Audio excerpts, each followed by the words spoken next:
This is my Ancestor Stories that I wrote in 2022. I was inspired by Amy Johnson Crow's 52 Ancestors in 52 Weeks, where we were encouraged to write a story each week. I wrote them and I put them into digital Project Life layouts, and then at the end of the year I put them all together into this book and had them printed by PHOTOBOOK Shop.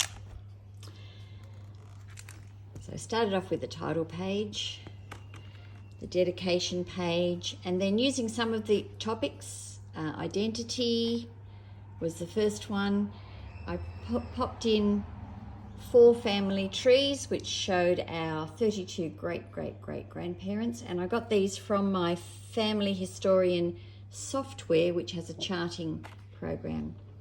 Foundations was one of the topics, along with At the Library, so I started off with those general sort of topics. And then when I got to a favourite photograph, it was the start of Dad's childhood story. So more family trees. His story, including lots of photographs. And then his young adulthood. I included newspaper clippings and 21st birthday cards. A letter with the transcription of the letter. Then my uncle, Dad's brother's story in his own words that I happened to have from a cousin of mine. And then each of my auntie's stories. And then back to the previous generation, my grandfather, including the World War I war diary entry, his siblings. I also included birth certificates and death certificates where relevant. This is a screenshot from my family historian software that explains the siblings. Old maps from oldmaps.org.uk. Sometimes I got things from the internet, like pictures to do with Culloden. And it went back through time, through Dad's father's family. I used Becky Higgins' layouts.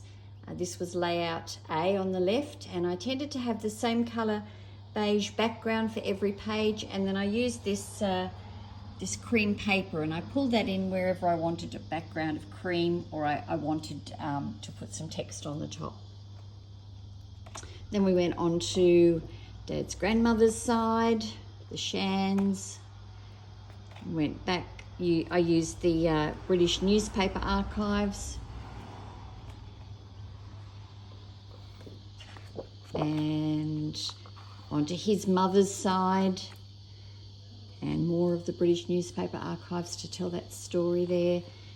I used Kirk session records and old maps again, all the way back until it was Mum's side of the family. So that told the story of Mum's childhood and some events that happened during World War II. Lots of photographs, more about her childhood. Coronation spoon she got when the Queen had her coronation in 1953, and the story of the Queen's 70th Platinum Jubilee. Some certificates that were Mum's. The migration story of when Mum's family came from England to Australia. Mum and Dad's courtship. Their early lives together, along with some poetry that she wrote. And then back through her family, my grandfather's story. They were from Devon, so there's a map of the area they came from. The church where they went to for 7 generations. And then on to my grandmother's story. And a poem that Mum wrote about her mother. And about her sisters. And then back through my grandmother's line. In Kent, mostly in Kent. This was about mitochondrial DNA, which is the DNA which is passed from mothers to daughters, and it goes all the way back through the female line. Family christening gown. And then in the last few pages, I just did our generations. So mum and dad's descendants. So that's our family, and my brother's family, and my sister's family, and all of our children, and our grandchildren, and finished up with family tree of mum and dad and their descendants.